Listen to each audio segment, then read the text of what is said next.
Welcome, wildflowers. I am at the end of 3 sage sticks. Lasted quite a while, maybe a year. I got them all together.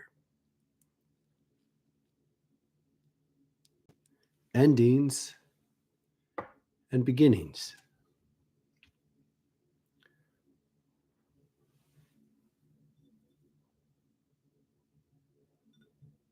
When I was young, when I was 7, I remember being in a play. I was very focused on remembering the lines, and I was nervous in a way that it still resonates. I continued to perform in different ways for quite a while, all the way. That's annoying.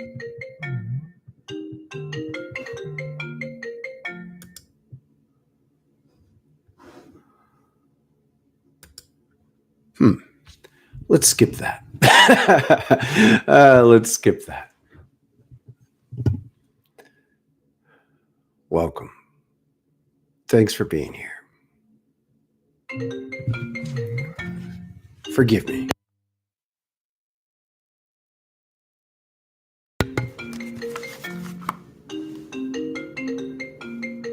I don't know how to make this stop. It's so annoying.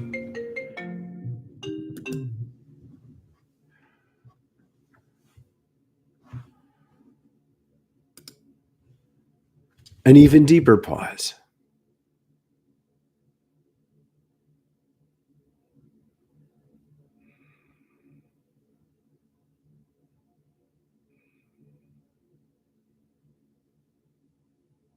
I don't believe in accidents. I don't believe in anomalies. I don't believe in diseases we can't understand. I do not believe in coincidences. And I trust quite a bit in the flow of reality. Sometimes we need to go with the flow. Sometimes we need to transform the flow. But the flow we're confronted with, the forces that are strong enough to get our attention, are necessary to respond to. It is part of our karmic path. The momentum of our awareness is habitual. So if I'm confronting forces I do not prefer, even that are painful or inflammatory, I am responsible. I must be responsible for addressing them in a way that can change them and transform my life. Sometimes the incursions are actively hostile to what we're trying to create. Sometimes the incursions are designed to grab us and bring us into a new way. There is a depth of spirit that reveals this. Eventually, it becomes clearer and clearer what to follow and what to oppose. The only way to learn is to dive in. You engage each possibility. Is this interruption something I should follow, or is this interruption something that's designed to get my attention and shift me? You don't need to hear about my story of performance. I'm a little nervous today.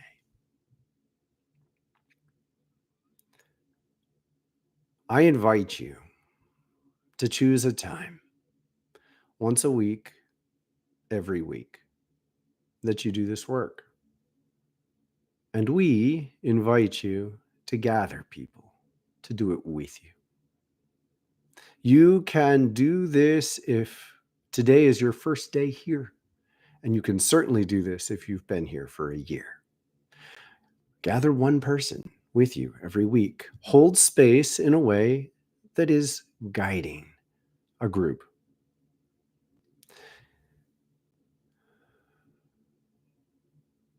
We are becoming part of Gaia on a deeper level than we've ever been. We have been given the opportunity to identify this body as our own, and as we awaken to realize that it's always been alone, we can engage the potential to navigate day to day with an acceptance. Places where we do have a choice to say, I accept the gift of a deeper life force than I've been engaging up until now. I accept this flow into me, and thus I must find ways to channel it out of me. When you consider yourself a point, you can have an identity in a certain kind of way. You can have a coherence that allows you to say, this is me and this is not me. We're born into this. We're born with a date that begins us. We're born with the name that we know ourselves to be. And we largely, I'm presuming the audience here, has been born into a culture that didn't necessarily even believe we've had any existence before now, much less multiple lifetimes here on Earth.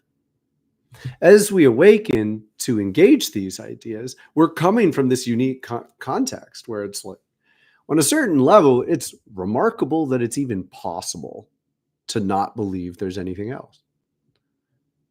I'd love you to engage this and be present with it. On a certain level, it's really amazing that it's even possible to consider that the Earth is alone in the universe and you're born out of nothing and you're going to die and disappear. It's a complete load of crap.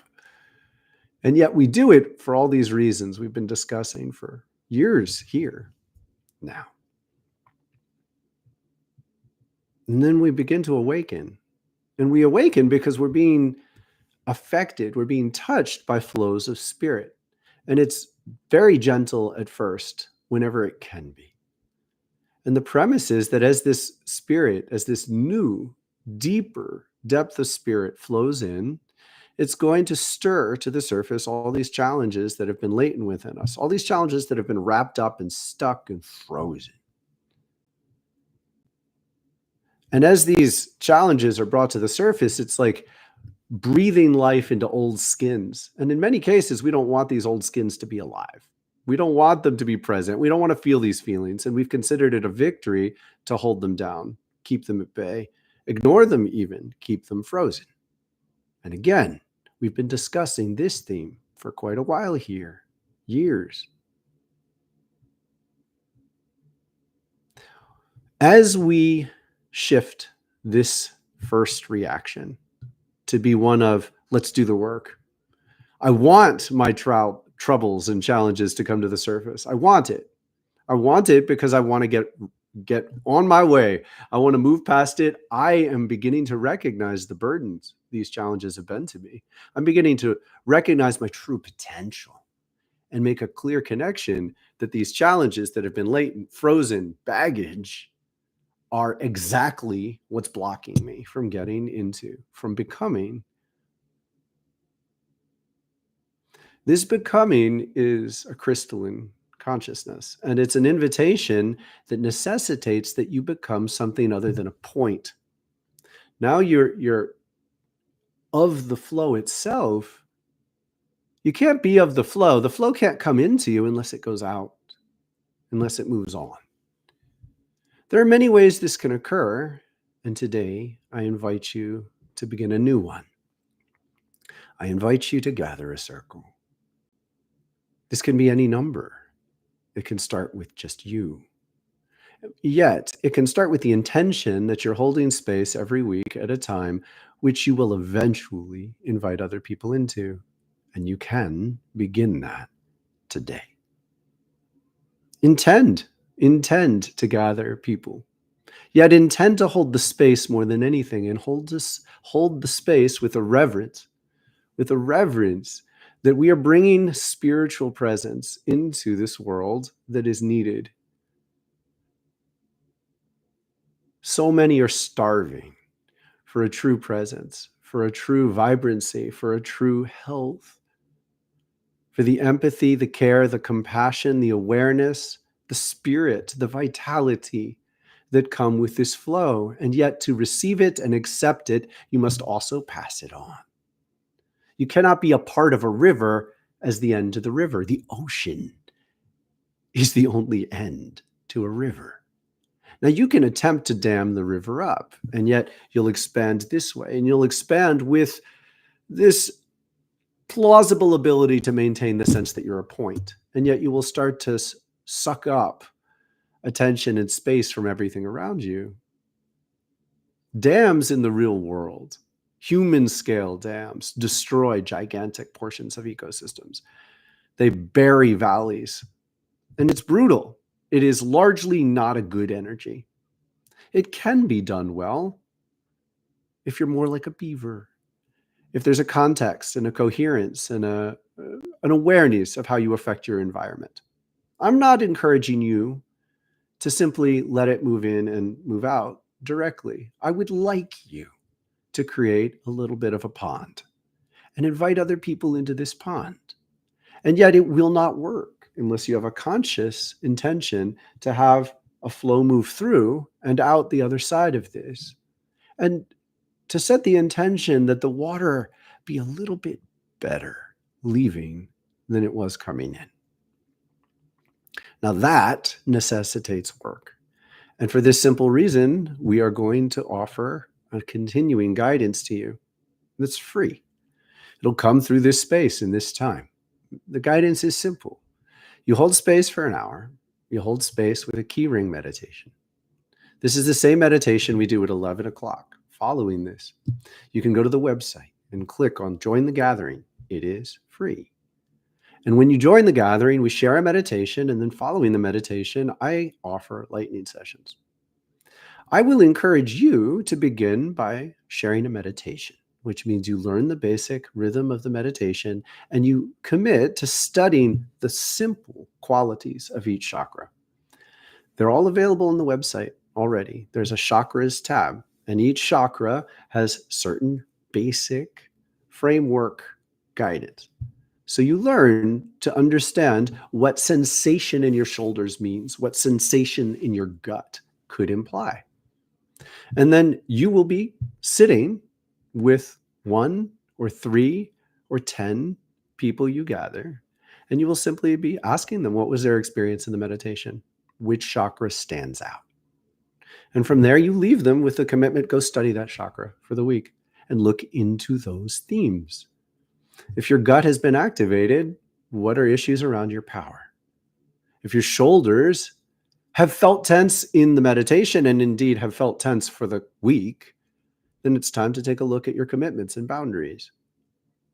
When you gather in a circle to ask these questions together, you are teaching yourselves to honor the spirit, because the spirit that communicates these things is of the river of life. The spirit that teaches you to recognize where you need to place your attention in your life is of the river, and it can't move into you unless you hold the reverent, the sacred, the intention of service to move it on through you to others who may need it. There is no humility in saying you're not ready for this yet. You're ready. We will give you basic parameters on what to do, and you can set the intention to progress from there. At a certain point, when you feel ready, we'll offer context and help asking the kind of questions that can help you make this determination. You can ask for donations. You ask for donations, you can sign up for teaching here to learn more so you can gain more knowledge and go back to your circle and teach them and go further. Eventually, there's a whole training, which is an in-depth approach that could allow you to make this your life. This can be your life. To offer sessions, to offer classes, meditation, and yoga, to take care of people. But be aware, these are all mechanisms for allowing the river of life to come into you and to flow out. We are living in a very incredible time. This is a sacred time. This is a time of union. The earth has been going through thousands of years of creation. We have been creating human consciousness as a part of the earth, and we've been building the pieces. It's essentially been a gigantic construction site for crystalline consciousness that's lasted thousands of years. And all we've done thus far is put together the basics. There's a pile of beautiful carved stones. There's a pile of extraordinarily well-crafted beams. There's a foundation laid. There are pipes gorgeously carved out of natural materials, cisterns bringing sacred waters. But it hasn't been assembled. It's time for us to put together human consciousness in a way that is well beyond what many have contemplated. And this putting together ends up feeling very practical. Businesses, schools, hospitals, and nonprofits all come together. All come together. We're uniting these themes within ourselves. There will be an era starting yesterday when the way we think about our interactions in public dramatically change. Service changes deeply. Our awareness of what is possible day to day and how we interact changes deeply.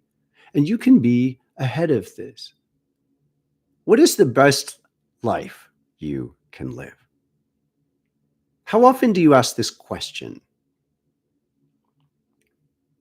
Last week, I was guided.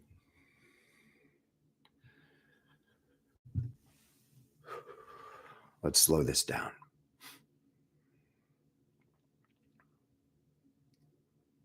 Last week, I was guided to go into 3 of the most dramatic dreams that I've had that I haven't pursued. They're dreams that part of me is carried in my back pocket, my back spiritual pocket, thinking one day maybe it would be time. And I was guided to share them with you in a way that was surrendering them. It had an unbelievable impact on me. I let them go. But the sacred essence that was wound up in them was like taking unique spiritual hues and vibrancy within myself and saying, I will no longer leave this in my past. I will claim this and I will offer it to the world. And this is what she asked me to do. Call you to gather people. Call you who have been here. There are thousands of people who visit this channel, hundreds who come regularly. I'm inviting you to gather a circle. And you gather the circle with intention. More is not better. When I began teaching, I would hold space and I would arrive. And if no one showed up, which happened, no one would show up. I would schedule a yoga class. No one would show up. I would do yoga. I wouldn't leave. I would do yoga. I would set the intention to take the vibe deeper. If one person showed up, I wouldn't be sad that there weren't 2. I would say, who are you? Now, I didn't always succeed in doing this perfectly, but this is what I learned to do. To hold space with reverence that whoever arrives is sacred. And your time together is about bringing you and the vibration of the intention of the space of the service that you hold to a deeper level. And that can happen when you are physically alone. Maybe you need to go into the room and need to be alone to tune into the spiritual presence that will bring you deeper. Because this work is designed to connect you directly with the Kaiya dance, with the spiritual presence that is guiding me, that has been guiding you, and that is bringing the world into a much better place. There's a distinct transition happening.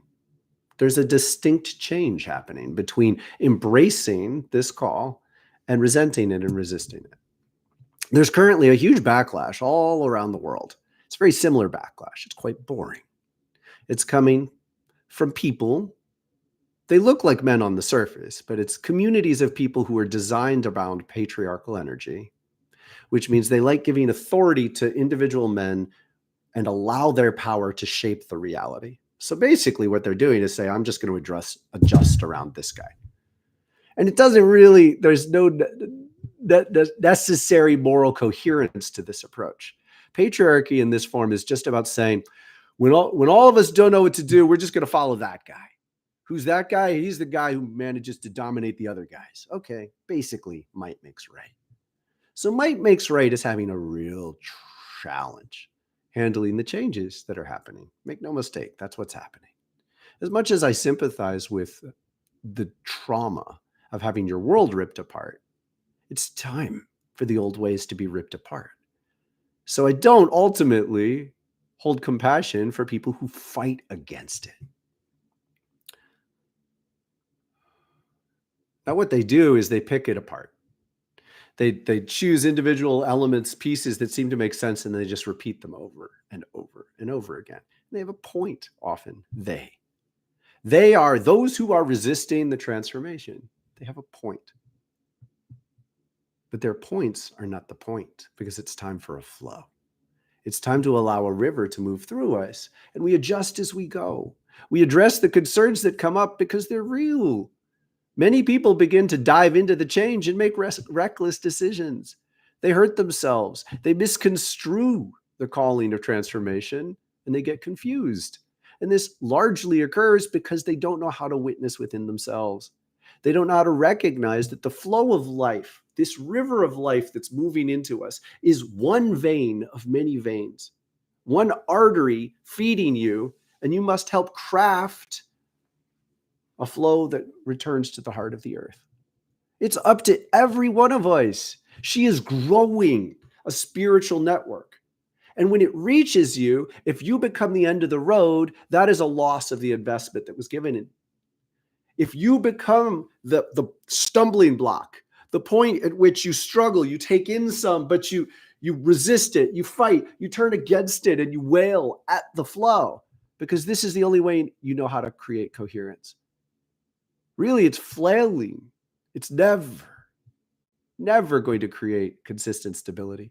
Going back into the past and attempting to resurrect the zombies of leadership, the styles of thought, the ways of being that used to exist, tried to resuscitate them by taking every last piece of vitality you have and feeding them into a zombie skin of ancient patriarchy.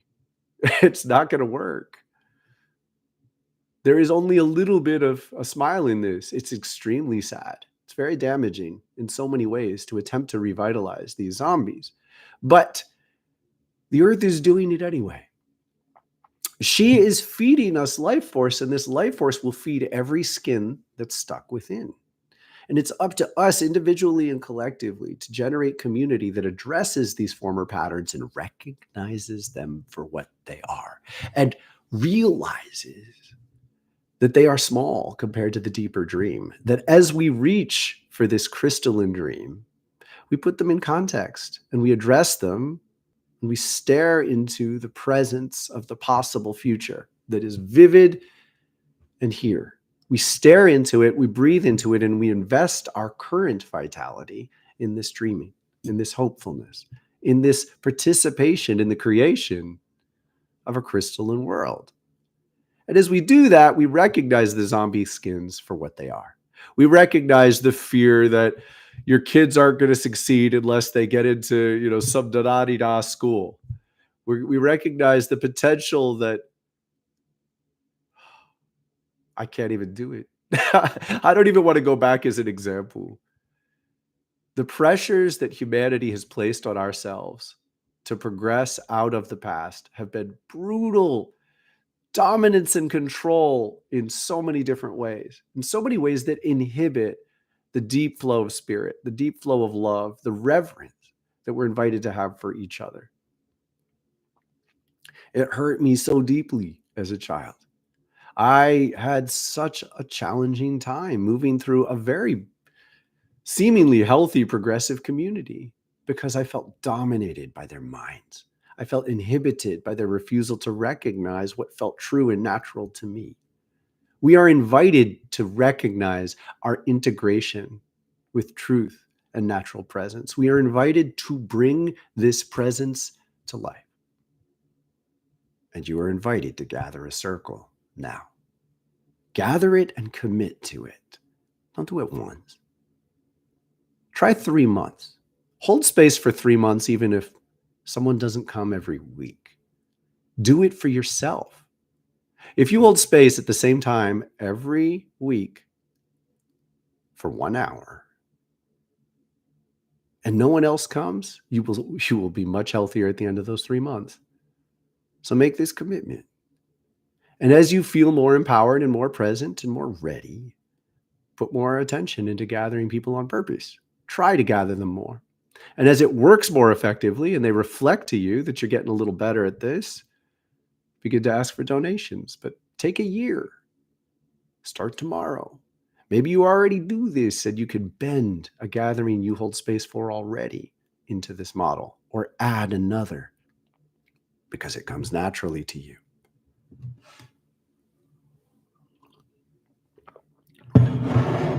I take a breath. I tune in. There's a river that comes to me from sacred spaces. The simplest name is Thoth's temple. It is his shepherding that has brought me to where I am. I was born with a sacred contract to do this work for him. I can remember making the commitment. I can remember making the commitment in a former life. I can remember seeing this dream. I can remember seeing this dream and accepting it, even though I knew I couldn't make it real in that lifetime. When I was 22, I remembered for the first time. It was stunningly beautiful. I refer to this memory sometimes, tears streaming down my face as my mind wrestled with the ability to recognize that I had left myself an inheritance. I had left myself a time capsule, preparing me to realize that I had a calling.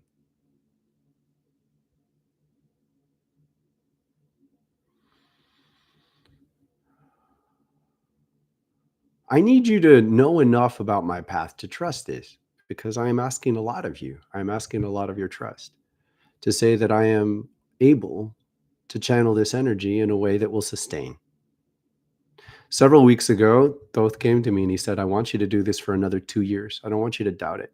I want you to do a weekly time and a weekly channeling on Friday. I want you to know within yourself this is not a subject to doubt.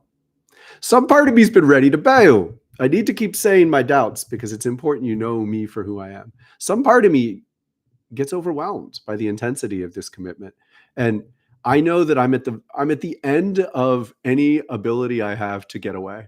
I've been teased lately by one of my core guides. She works within the temple. And she's teasing me, basically saying, well, there's a 20% chance you could get out of this now. You could sell your house, move your family to a remote place, put yourself under, so work for someone else, take shit, treat it as if it's humility lessons. So they tell you to do things. They would have to have enough dominance over me that I wouldn't be happy. That would be the only way to sort of erase my inner drive to do my work. And do that for at least 3 years. And it probably wouldn't work. Now, the reason it's appropriate to share that is I want you to know that I wrestle with this. It's daunting for me to have this responsibility. I think it should be. It's incredibly sacred to guide other people. And there's been a degree of comfort in doing it on YouTube in a way that has less of a commitment. I don't see many of you. I don't know who you are. And yet receiving your comments, receiving your messages, and knowing that many of you have been working here for years, learning for years, it's humbling in the best of ways. It's humbling in a way that, thank you. Thank you for your trust. I like thanking you. It means more to me that this is helping you become who you need to be than I can possibly say. And to take that to the next level and say, you need to pass this on now. You need to challenge your life to be able to contain more energy. You need to challenge your life in the form of 1 hour every week that you hold space with the intention of gathering people. Now, this could look different for all sorts of people. There's no one in the world who I've met who can't set aside 1 hour a week. Now, when you have a new child, you might want to wait because it does impact you outside that. So if you've got a 1 or 2-year-old or your partner is pregnant or you're pregnant, maybe hold off. Other than that, you can do these. You can maintain the exact same career with this as a sacred service. And you can also engage this as this could be a whole new path in your life. It is extremely important to me that we participate in redesigning cultural systems. I think it's really sick how things work right now. In my community in particular, I live near a big university. This is an extremely wealthy institution. They have billions and billions of dollars. And when you apply to get into this place, they scrutinize your family's money. So they get access to this, like, it's very intimate. Money is very intimate, right? And they get access to all your funds, and they make these brutal calculations of how much you can offer. And you're supposed to pay it because it's like, if you don't do this, your child might fall behind. If you do this, you're going to be part of la di da di la land. You'll be special, special. So this institution has billions of dollars, and they're taking every last drop of what's possible for many people. Parents get second jobs to pay. I don't like it. You know, someone made this incredible donation to NYU Medical School recently. So humbling. One of the best things I think you could do with wealth. They paid to endow NYU's medical school so the students who get in won't have to pay tuition. Now think about what that does. Someone goes through medical school, they end up with, what is it these days? Like $500,000 in debt. Once you have $500,000 in debt, you don't have a lot of choices of what you can do. You have to make $500,000. Once you put yourself in a position where you're going to be able to pay $500,000 back, you've made a certain kind of commitment to serve certain kind of people, making this much income. Once you've paid it back, lifestyle, like the big house and the trips and the exquisite luxuries, that's just the palliative that you give yourself because you had to work 12 hours a day. Like, it's a commitment to a lifestyle and a social class and a rhythm of being that doesn't give you much freedom of choice. It's going to be hard to join Doctors Without Borders if you owe $500,000. And some people do. Think about how special that is. Some people maintain their commitment to service and figure out a way to make that possible. Yet if we took our young people and we supported them and we said, I want you to be in a position where you have a reasonable amount of debt, but it's reasonable by many standards, meaning you can follow your heart. You can follow a path of service. This is the union in the future where we're not challenged to sacrifice our truth in order to follow a really loving path into the future. We're not challenged to sacrifice our truth in order to love each other. They become the same thing. You succeed in society because society values good people most. And that includes with money. To bring these unions together is to say, we're going to find good lives, and we're going to support other people in living good lives. I'd love to invite you into an experience I've had since our ceremony last week. Now, that was a ceremony. And we're going to go through another one. Oh, good. In about 2 minutes, we're going to start another one. First, it will begin with yoga.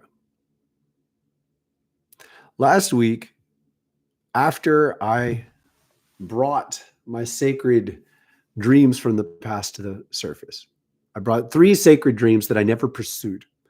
Incredible inspirations. They had some of the most reverent, vibrant energy in them. And I surrendered them. And this is what was returned to me. It was crystal clear, searing through. Invite you to gather people every week and commit to offering guidance on how to keep it going, and commit to doing that during this time. So you're not paying me yet. But it creates an avenue where you can have enough. We give you enough to give to others that is of deep value, that then they can return to you money. And then you'll have the money to pay for the sanctuary, and you join the sanctuary and you get more guidance, and you can do an even better job, and you can start guiding people a little deeper, and then you'll be in a position to receive more, and then you can take the courses, do the training. So the rhythm of this support is internalized. We're not making you take all the risk. And this is perhaps a small example at first, but I believe it's the model for a future where there's just more respect built into these systems, more respect for you, because where you commit is sacred. Your life essence is sacred. Where you put your attention is sacred. The fact that you trust and honor us, very humbly. So with that in mind, we're going to do a little ceremony to put you in a better position to begin this. We're going to start with yoga. And as we do each week, I'm going to challenge you to do 2 minutes of something that gets your heart rate up. I am going to do something that challenges me.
I invite you to breathe with your chin. Consider a time in your life when you've taken a risk. It can be whether you've succeeded or not. I want you to appreciate the feeling of stepping into the unknown.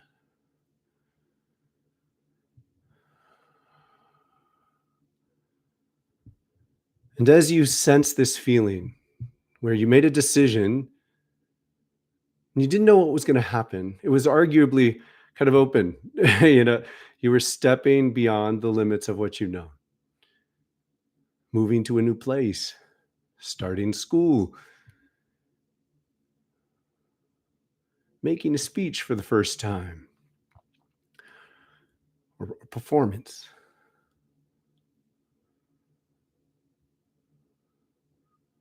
Letting go of a relationship. In this space, it's one of the best times to pray. Whether you succeeded or whether you appreciated the results of your risk taking then, I would like you to associate this openness with prayer. I pray that as we begin this new chapter, I remain open to the pure, true center of this calling.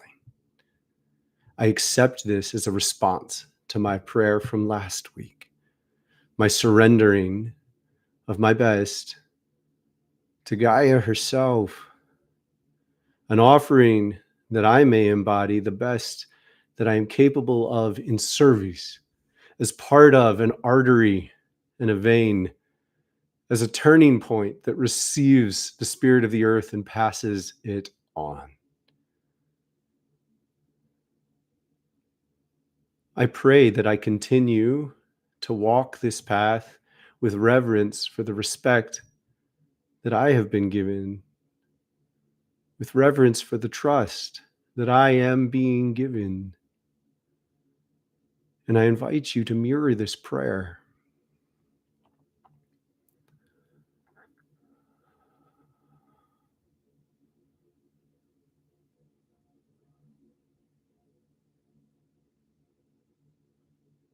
Now consider more deeply, what's something that could go wrong? What's something that could go wrong? Doubt.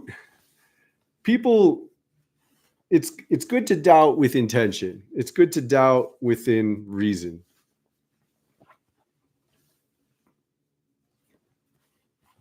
Hey, where's my shirt? Silly shirt. My daughter's been saying that lately. It's cute as hell.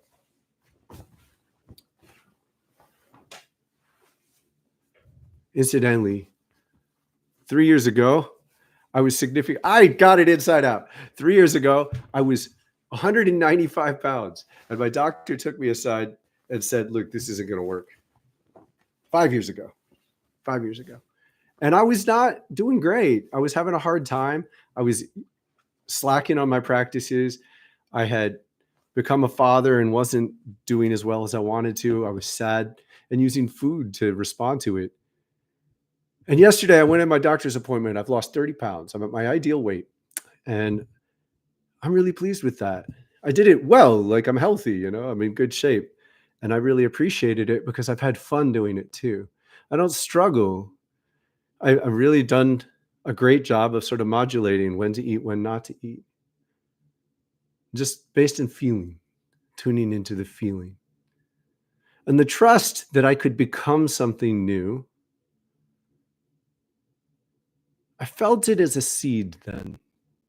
And I would like you to feel the seed right now, that you can become something that you're being invited to become.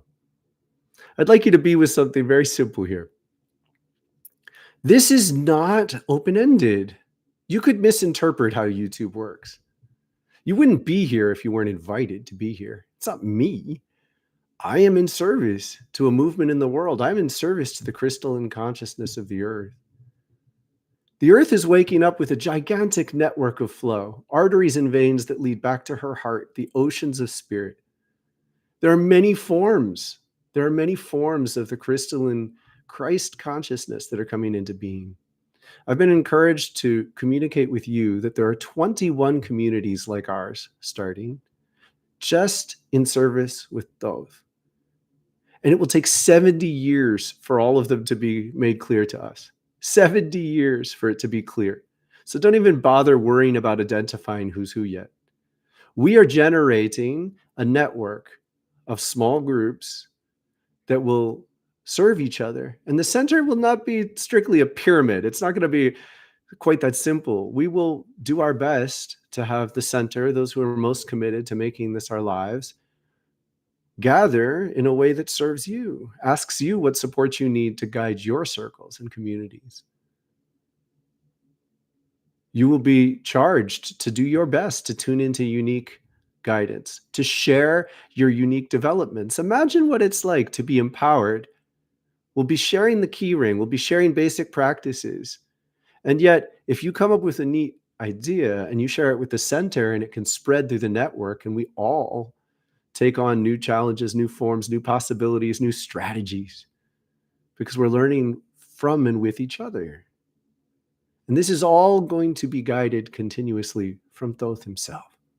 And be present. He's very, very, very excited about this. As much as Thoth gets excited, this is what he's excited about.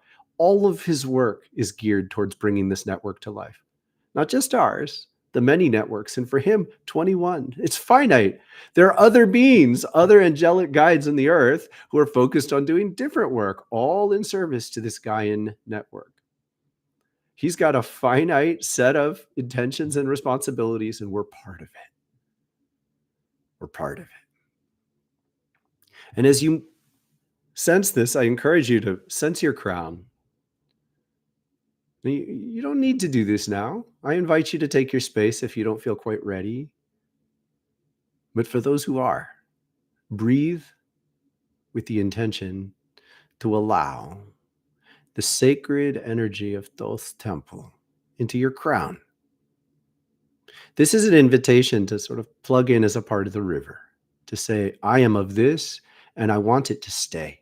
I want it to last. I don't want this to be a commitment I can change just because I happen to want to think about something else today, because I happen to not want to get up and serve today. I want to feel the pressure to serve again tomorrow and the next day. I want the commitment. I want to make the commitment to have this be a part of me even when my mind wanders or my heart strays. I accept into my crown. I accept into my crown the cleansing of this energy, the presence of the divine through Thoth temple. And if you're Christian, fear not. Thoth is Enoch. Enoch was returned to God, unique among many. Thoth is Hermes. He's at the heart of the medical establishment. The caduceus is the seal of Hermes, the rod by which he was known. Thoth is Mercury. Both literally and figuratively, he is the intense presence that speeds everything to a level beyond what we have known. To learn to communicate with Thoth regularly, I went through years of denying all media. I stopped reading, stopped watching, stopped listening. I gave away all my CDs. I cut, literally, industrial scissors cut the cable to my television. You don't have to do this, but you need to know what I had to do. And I committed to singing, and I committed to freestyling, and I allowed thousands of beautiful songs through me and out with the intention, with the mandate that I forget them, because I needed to learn to communicate at that level of pace. So in a minute, I'm going to give you a little bit of an example. But the point is, our consciousness, everything I've given you today, is operating in relation to these words, operating at a consistent pace within a range of emotional expression. That's an extraordinary choice. Energetically, it looks quite tight. To be able to communicate with Thoth regularly, I had to learn to freestyle, meaning I went faster, I went in rhyme and rhythm. My emotions went up and down and through depths that I couldn't find in any other way. And so now I say, it is the day we begin. We center in, we are knowing what we're flowing, and we're growing into. We're showing what we've known all along, and we feel our own song to remember. Remember, recenter, and enter who you are. You're shining and blinding than any near or far star. Can you carry your karma into newer tames? Retain all you are and refuse to remain. Retain what you truly are and choose to refrain. Face all your addictions, convictions in the way. Sense you can now be who you knew all along. Today.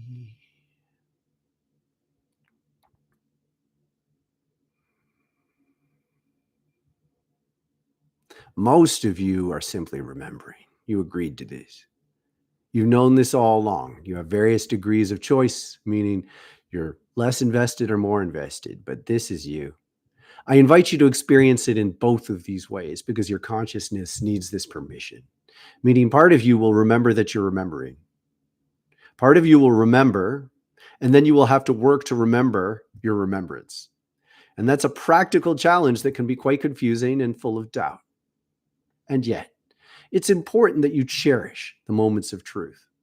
When someone from your past comes in and tells you that this is true, when someone comes into your consciousness who is no longer with us, believe it. When someone comes into your consciousness and says they're a guide with Thoth, believe it.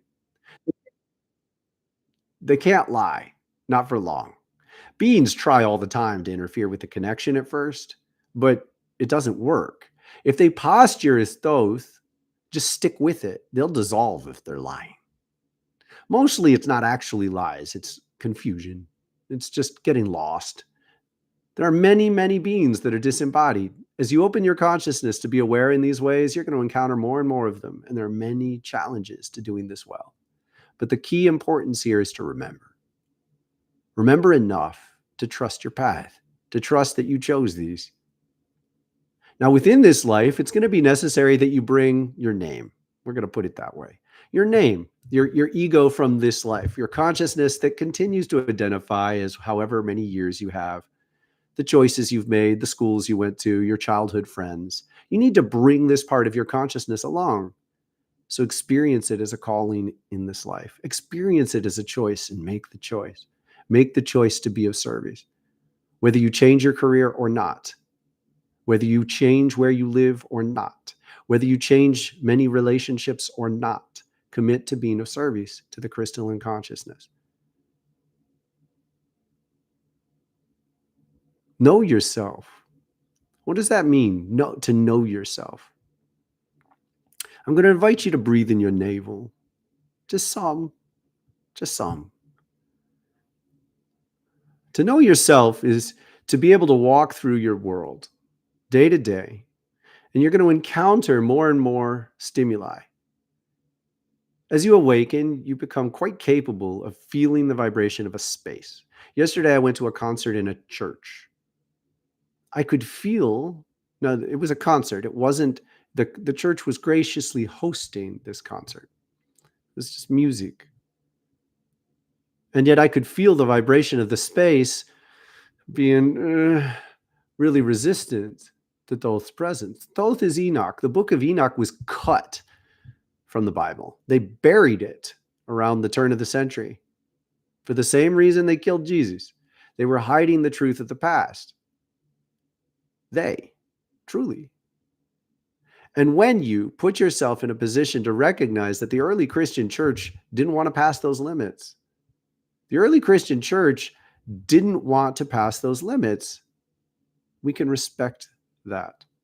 This is the most respectful I've ever felt.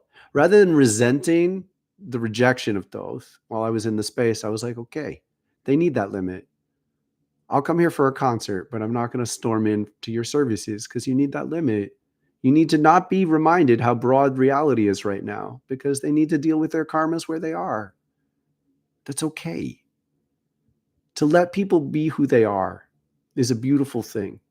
And I invite you to commit more deeply to who you are by holding space for people who want what you have to share. Stop arguing with the other people in your life. Stop pushing them. Stop bending them. Stop wishing they were someone else. This applies to so many of you in so many ways on so many days. Stop fighting with them. You don't know yourself well enough to fight with them. I'm going to be clear. You do not know yourself well enough to fight with them. Meaning you can't tell the difference between what they need and what you need. You're lonely. So commit to holding space for this and be humble. You are ready. But don't put pressure on anyone to join you. Offer. This is service. And if someone's not ready, you do them no favors by pushing them. When you see their pain, you do them no favors by poking it. Being right is for you. That's for your ego.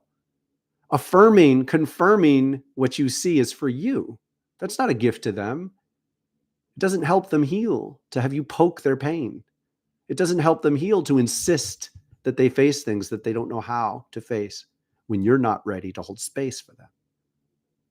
I hold things with reverence, in some cases for years.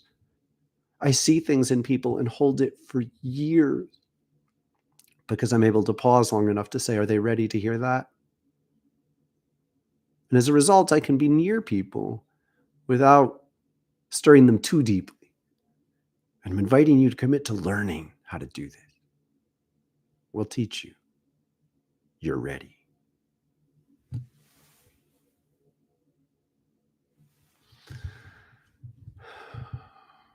And so we begin a new chapter.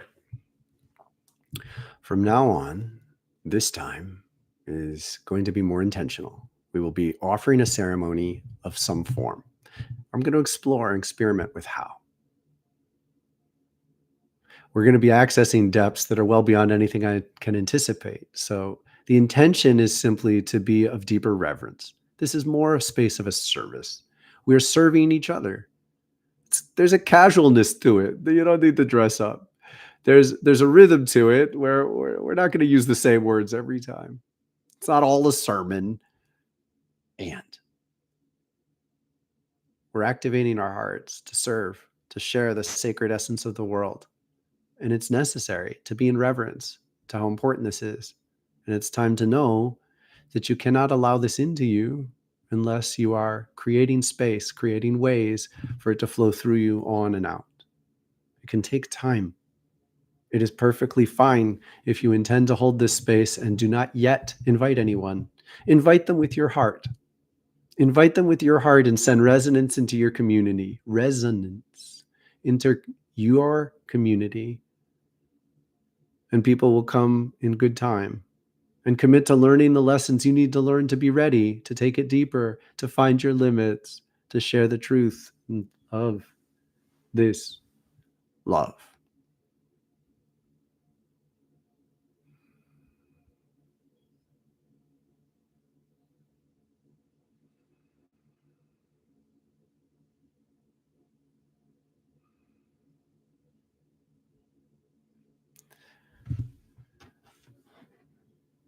See you soon. Go to the website, wildflowerfire.com. Join the gathering. I'll be there in about 5 minutes.